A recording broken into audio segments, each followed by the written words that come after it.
Hello everyone, welcome back to study special education. तो आज मैं आपको पेपर 6 हमारा जो है टीचिंग अप्रोचेस एंड स्ट्रैटेजीज़ का 2.2 करवाऊंगी, जो है developing IP and teaching strategies. अगर आपको वीडियो अच्छी लगे तो प्लीज़ लाइक एंड सब्सक्राइब। तो 2.2 में हमारा फर्स्ट टॉपिक है डेवलपिंग आईपी। डेवलपिंग आईपी के अंदर मतलब जो हम आईपी बनाते हैं तो उसमें फर्स्ट इंपॉर्टेंट चीज़ क्या आती है, आईपी के टीम मेंबर्स, कि आईपी कौन कौन लोग मिलके बनाते हैं। तो जो लोग इसमें इन्वॉल्व होते हैं वो सारे एक साथ काम करते हैं और ये एक रिटन फॉर्म में होती है। इसमें मीटिंग करी जाती है जो कि 30 डेज़ के अंदर अंदर एक मीटिंग होनी ही चाहिए। और it is eligible for special education and related services, मतलब ये जो आईपी होती है वो special education and related services के लिए प्रोवाइड करवाई जाती है। ये मैंने आपको लास्ट वीडियो में बताया था। अब उसी टॉपिक के अंडर हमारे आ जाते हैं कि आईपी में कौन से मेंबर्स इंक्लूड होते हैं। तो फर्स्ट मेंबर आईपी में इंक्लूड होते हैं पेरेंट्स, मतलब जो स्पेशल चाइल्ड है उसके पेरेंट्स। तो they are the key members of the IP. वो की मेंबर्स क्यों हैं? क्योंकि वो सबसे ज़्यादा स्पेशल बच्चे के साथ टाइम स्पेंड करते हैं, तो इसलिए वो की मेंबर्स है आईपी बनाने के लिए। क्योंकि वो अपने बच्चे को बहुत अच्छे से जानते हैं, वो अपने बच्चे की स्ट्रेंथ एंड वीकनेसेस के बारे में हमें बता सकते हैं, जिससे कि हम नए नए आइडियाज़ डेवलप कर सकते हैं कि उनका बच्चा मोर इम्प्रूव करे एंड डेवलप करे। तो इसलिए पेरेंट्स बहुत इंपॉर्टेंट है। नेक्स्ट अप आ जाता है teachers. Teachers at least one of the child's regular teacher must be part of IP. बच्चे का कोई भी एक वन रेगुलर टीचर, मतलब जो उसके साथ डेली जिसकी क्लासेस होती हो, जो उसके कांटेक्ट में डेली आता हो, वो इंक्लूड होना चाहिए आईपी की टीम में। क्योंकि टीचर एक रेगुलर बॉन्ड शेयर करता है बच्चे के साथ, एक करिकुलम डेवलप करने में वो बहुत हेल्प करता है। जो एड्स एंड सर्विसेज प्रोवाइड करवानी है उसको बताने में वो हमें हेल्प कर सकता है कि हमें कौन से सर्विसेज देनी चाहिए। नेक्स्ट आ जाता है special education teacher. Special education teacher का क्या रोल होता है, इसमें ये लिखा हुआ है कि दे contribute the most important information. वो सबसे इंपॉर्टेंट इन्फॉर्मेशन क्या प्रोवाइड करवाते हैं कि वो एक नॉर्मल करिकुलम को एक स्पेशल बच्चे के लिए उसको कैसे कन्वर्ट कर सकते हैं, मतलब मॉडिफाई कर सकते हैं कि एक नॉर्मल बच्चे के लिए जो करिकुलम है उसको वो मॉडिफाई करके स्पेशल बच्चे के लिए बना देते हैं। जो स्पेशल बच्चों के लिए एड्स एंड सर्विसेज यूज़ होती हैं वो बताएंगे। वो जो टेस्टिंग का प्रोसीजर होता है, मतलब जो असेसमेंट वगैरह करते हैं उसमें हेल्प करते हैं। और स्पेशल बच्चों के लिए रिसोर्स रूम होता है और स्पेशल क्लासेस होती है, उसके डेवलपमेंट में स्पेशल एजुकेशन टीचर बहुत हेल्प करते हैं। इसमें ये 3 मेंबर्स और बची हैं, इसकी कोई एक्सप्लेनेशन नहीं है, बस ये मेंबर्स इंक्लूड हैं।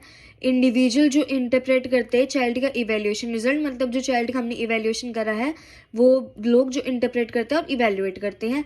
प्रोफेशनल्स और स्पेशल एक्सपर्ट, मतलब ऑक्यूपेशनल थेरेपिस्ट, फिजियोथेरेपिस्ट, सारे थेरेपिस्ट इसके अंदर आ जाएंगे। और जो बच्चा मतलब जो स्पेशल चाइल्ड खुद। तो ये सारे हमारे मेंबर्स हैं आईपी के।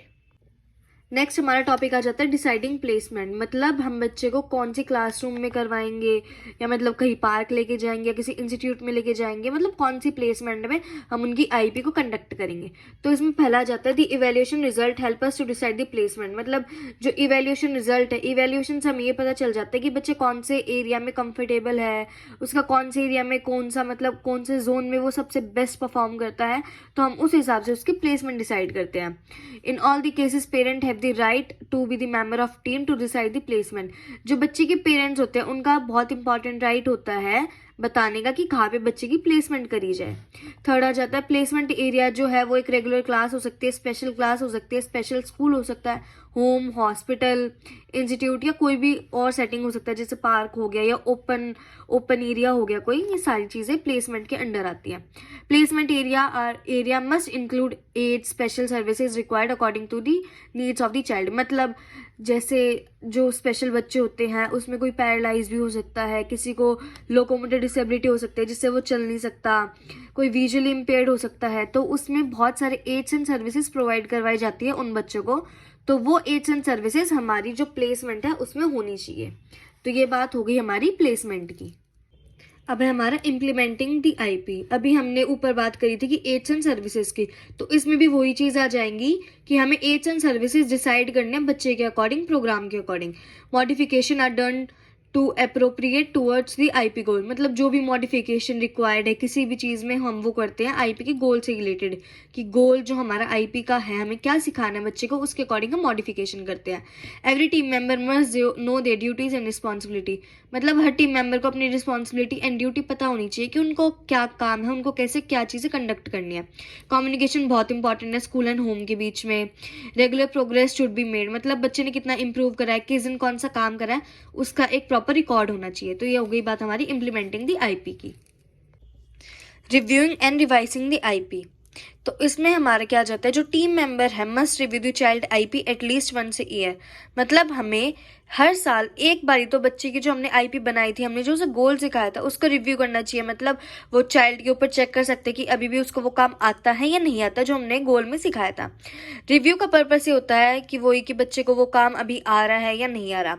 The IP is revised if there is lack of expected progress, the child need information provided by the parents, मतलब कुछ लैक तो नहीं है ना, जो पेरेंट्स ने बोला था कि हमारे बच्चे को ये सिखाओ उसमें कुछ लैक तो नहीं हो रहा, बच्चा कुछ भूल तो नहीं रहा, तो इसलिए हमें रिव्यू करना चाहिए। ID requires the IP review at least once a year, एक आईडी एक एसोसिएशन है, उसके अकॉर्डिंग आईपी को एक साल में एक बार तो रिव्यू करना ही पड़ेगा। 2.2 का ही हमारा नेक्स्ट टॉपिक है टीचिंग स्ट्रेटेजीज। टीचिंग स्ट्रेटेजीज में क्या क्या आ जाएगा, tutorials, personal tutorials, problem classes, seminars, workshops, student led group, self help group. तो इसको हम एक बार ही पढ़ लेते हैं क्या है। ट्यूटोरियल्स में क्या होता है, एक स्मॉल ग्रुप होता है स्टूडेंट का जो डिस्कस करते हैं इश्यूज को।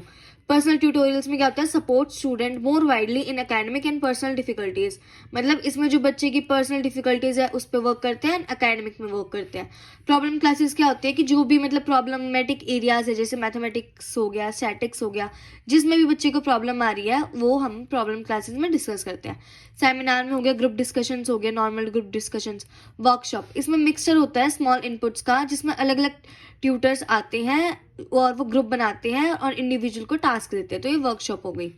स्टूडेंट लेड ग्रुप में क्या होता है, student decide the topic and how it will be discuss, मतलब बच्चे ही टॉपिक को डिसाइड करते हैं और ये डिसाइड करते हैं कि उसको वो कैसे डिस्कस करेंगे।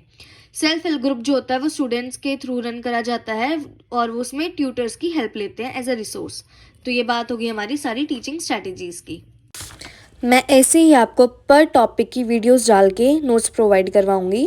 अगर आपको ये अच्छे लग रहे हो, मतलब समझ आ रहा हो, तो प्लीज़ आप मेरे चैनल को सब्सक्राइब करें।